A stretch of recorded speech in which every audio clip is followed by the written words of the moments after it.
하나님의 사랑을 더 많이 소망하는 수요일입니다.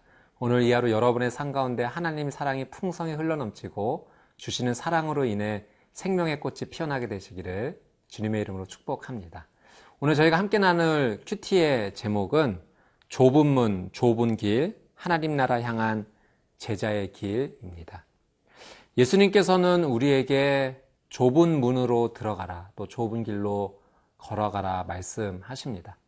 여러분이 생각하는 여러분에게 좁은 문은 무엇입니까? 또 좁은 길은 무엇입니까? 오늘 말씀을 통해서 나에게 말씀해 주신 그 좁은 문과 좁은 길을 묵상해 보고자 합니다. 오늘 기대함을 가지고 말씀 앞에 함께 나가도록 하겠습니다.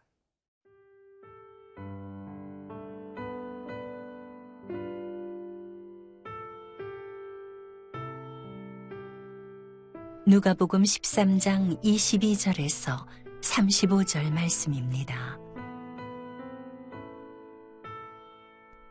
예수께서 각 성, 각 마을로 다니사 가르치시며 예루살렘으로 여행하시더니 어떤 사람이 여짜오되 주여 구원을 받는 자가 적으니이까 그들에게 이르시되 좁은 문으로 들어가기를 힘쓰라. 내가 너희에게 이르노니 들어가기를 구하여도 못하는 자가 많으리라. 집주인이 일어나 문을 한번 닫은 후에 너희가 밖에 서서 문을 두드리며 주여 열어주소서 하면 그가 대답하여 이르되 나는 너희가 어디에서 온 자인지 알지 못하노라 하리니 그때에 너희가 말하되 우리는 주 앞에서 먹고 마셨으며 주는 또한 우리의 길거리에서 가르치셨나이다 하나 그가 너희에게 말하여 이르되 나는 너희가 어디에서 왔는지 알지 못하노라. 행악하는 모든 자들아 나를 떠나가라 하리라. 너희가 아브라함과 이삭과 야곱과 모든 선지자는 하나님 나라에 있고 오직 너희는 밖에 쫓겨난 것을 볼 때에 거기서 슬피 울며 이를 갈리라. 사람들이 동서남북으로부터 와서 하나님의 나라 잔치에 참여하리니 보라 나중된 자로서 먼저 될 자도 있고 먼저 된 자로서 나중될 자도 있느니라 하시더라. 곧 그때에 어떤 바리새인들이 나와서 이르되 나가서 여기를 떠나소서. 헤롯이 당신을 죽이고자 하나이다. 이르시되 너희는 가서 저 여우에게 이르되 오늘과 내일은 내가 귀신을 쫓아내며 병을 고치다가 제3일에는 완전하여지리라 하라.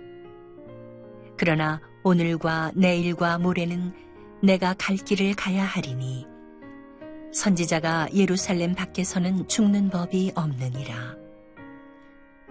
예루살렘아 예루살렘아 선지자들을 죽이고 내게 파송된 자들을 돌로 치는 자여 암탉이 제 새끼를 날개 아래에 모음같이 내가 너희의 자녀를 모으려 한 일이 몇 번이냐.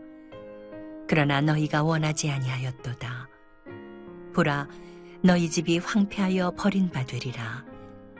내가 너희에게 이르노니 너희가 주의 이름으로 오시는 이를 찬송하리로다 할 때까지는 나를 보지 못하리라 하시니라. 22절 말씀을 보니 예수님께서 예루살렘으로 향하시는 것을 볼 수가 있습니다. 여러분, 예수님께서 예루살렘으로 가시는 이 길은 여행길이 아닙니다. 그 길은 십자가 죽음을 준비하러 가시는 바로 그 길입니다. 오늘 이 말씀 통해서 우리의 인생 가운데 질문해 봅니다. 오늘 내가 걸어가는 길은 어떤 길인가? 복음을 위한 길인가? 십자가를 향해 나가는 길인가? 이 질문을 통해 한번 깊게 묵상해 보시게 되기를 바랍니다. 23절에 한 사람이 질문합니다. 예수님, 구원을 받는 자가 적습니까?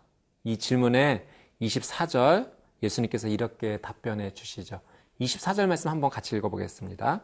좁은 문으로 들어가기를 힘쓰라. 내가 너희에게 이르노니 들어가기를 구하여도 못하는 자가 많으리라. 예수님 말씀하십니다. 좁은 문으로 들어가기를 힘쓰라.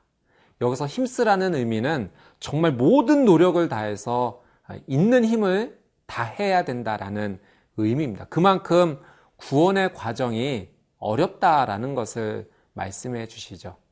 그 구원의 과정이 어려운 것을 우리는 이스라엘 백성이 출애굽하여서 가나안 땅에 들어가는 것을 보면 알 수가 있습니다. 그 당시 출애굽한 이스라엘 백성이 남자만 60만 명, 아마 여자와 어린아이까지 합치면 200만 명 정도 되는 큰 숫자였습니다. 그러나 그들이 가나안 땅에 다 들어가지 못했어요. 1세대는 다 들어가지 못했습니다. 오직 두 사람, 여호수아와 갈렙만이, 믿음으로 행했던 이 두 사람만이 들어가는 것을 보게 될 때 좁은 문으로 들어가라는 이 예수님 말씀이 우리의 삶 가운데 현실적으로 다가오게 됩니다.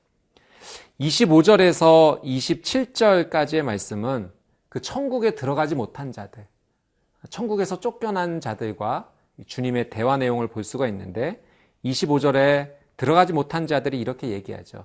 문을 열어주소서. 그때 예수님께서 말씀하십니다. 내가 너희를 알지 못한다. 그랬더니 26절에 이렇게 반론합니다. 저희를 알지 못하다니요. 저희는 주님과 함께 먹고 마셨습니다. 가르침도 받았습니다. 주님과 교제했던 그런 사이입니다. 그러나 예수님 모른다 하십니다. 마태복음 7장 21절 말씀에 보면 이런 말씀이 있습니다. 나더러 주여 주여 하는 자마다 다 천국에 들어갈 것이 아니요 다만 하늘에 계신 내 아버지의 뜻대로 행하는 자라야 들어가리라. 사랑하는 여러분, 교회에 출석한다고 해서 그것이 구원을 보장하지 못합니다. 성경을 읽는다는 그 행위가 구원을 보장하지 못합니다. 오직 주님만이 나의 구원자라는 사실을 믿음으로 고백할 때, 마음으로 믿고 입으로 시인할 때, 또 더불어 오늘 마태복음 7장 21절 말씀처럼 아버지의 뜻대로 행하는 자, 성경 지식을 아는 것이 우리를 구원에 이르지 못하게 하고 그 아는 하나님의 말씀을 아버지의 뜻대로 행할 때 가능하다는 거죠. 29절 말씀해 보니까 많은 사람들이 하나님 나라의 잔치에 참여하는 것을 보게 됩니다. 그런데 30절에 이렇게 말씀하세요. 나중된 자가 먼저 되고 먼저 된 자가 나중된다. 이 말씀은 유대인과 이방인을 향한 예수님의 말씀이시죠. 유대인은 먼저 된 자였고 이방인은 나중된 자였지만 바뀔 수 있다는 거예요. 여러분, 이것은 유대인들만을 향한 메시지는 아닙니다. 바로 오늘 우리에게 해당되는 말씀이 될 수 있어요. 우리가 처음부터 끝까지 겸손함을 가지고 믿음의 겸손함을 가지고 나가지 못한다면 먼저 된 자가 나중되는 그런 슬픈 역사가 일어날 수 있다는 거죠. 오늘 하나님 앞에 귀한 믿음을 가지고 정말로 하나님의 그 천국 안에 들어가게 되는 귀한 삶이 되시기를 주님의 이름으로 축복합니다.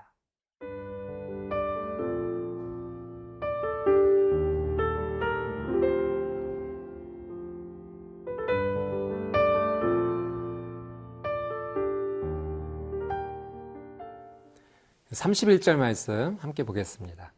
곧 그때에 어떤 바리새인들이 나와서 이르되 나가서 여기를 떠나소서 헤롯이 당신을 죽이고자 하나이다. 바리새인이 예수님께 한 소식을 알리는데 헤롯이 죽이고자 하니 떠나라는 헤롯의 음모를 알려줍니다. 사실 바리새인과 예수님의 관계는 긴장의 관계였습니다. 바리새인은 예수님을 적대시하는 사람들이었죠. 그런데 그 가운데 예수님을 돕고자 했던 사람이 있다라고 하는 사실이 정말로 놀랍습니다. 여러분, 이 말씀 통해서 우리가 느끼는 사실 한 가지가 있습니다. 세상 모든 사람들이 반대해도 그 가운데 나를 돕는 도움의 손길을 하나님께서 준비해 주셨다라고 하는 사실이죠. 오늘 여러분의 삶 가운데 어려움이 있습니까? 어떤 반대에 부딪혔습니까?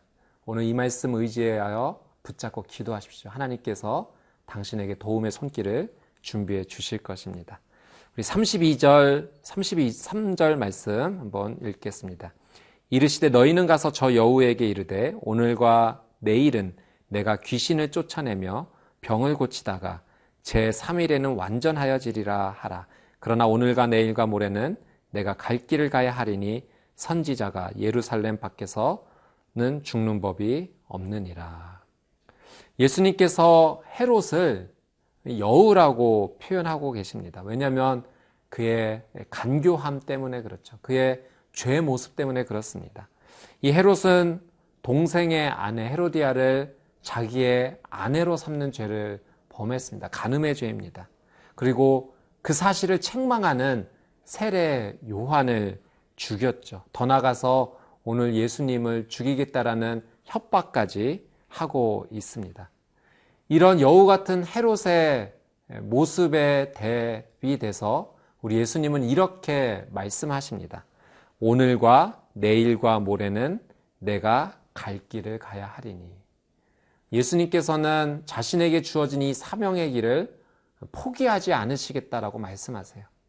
하나님의 부르심 앞에 용기 있게 비록 죽음의 협박이 있다 할지라도 나는 이 길을 갈 것이다. 예수님 용기 있게 말씀하십니다. 사명을 감당하고자 하는 예수님의 이 모습. 오늘 우리는 우리의 삶 가운데 질문해 봅니다. 예수님의 이 사명의 감당의 용기가 오늘 나에게도 있는가? 여러분 용기 있게 오늘 그 길을 걸어가시게 되기를 주님의 이름으로 축복합니다. 34절, 35절 말씀도 한번 읽어보겠습니다. 예루살렘아 예루살렘아 선지자들을 죽이고 내게 파송된 자들을 돌로 치는 자여 암탉이 제 새끼를 날개 아래 모음같이 내가 너희의 자녀를 모으려 한 일이 몇 번이냐. 그러나 너희가 원하지 아니하였도다. 보라 너희 집이 황폐하게 버림받으리라. 내가 너희에게 이르노니 너희가 주의 이름으로 오시는 이를 찬송하리로다. 할 때까지는 나를 보지 못하리라 하시니라. 예루살렘의 멸망을 내다보시고 안타까워하시는 그 예수님의 모습을 저희가 볼 수 있습니다. 더욱이 특별히 예수님께서는 자신을 암탉으로 표현하시면서 제 새끼를 날개 아래 모음과 같이 사랑하시는 모습을 보여주시게 됩니다. 암탉이라는 이 표현이 헤롯을 여우로 표현한 것과 대비가 됩니다. 왜 예수님은 여우보다 더 큰 맹수로 자신을 표현하지 않으시고 암탉으로 표현하셨을까요? 그것은 이 여우의 모습과 대비되는 그의 간교한 모습과 대비되는 사랑의 모습, 그 용기의 사랑을 예수님께서는 보여주고 계십니다. 오늘 이 예수님의 용기와 사랑을 본받아서 승리하는 하루가 되시기를 주님의 이름으로 축복합니다. 함께 기도하겠습니다. 사랑의 주님, 오늘 말씀이 우리에게 큰 은혜가 됩니다. 좁은 문으로 들어가고자 하는 그 귀한 믿음의 삶을 살게 하여 주옵시고 예수 그리스도를 닮아 사명자의 용기를 가지고 또 사랑으로 나가는 복된 이 하루 되게 하여 주옵소서. 예수님의 이름으로 기도드립니다. 아멘.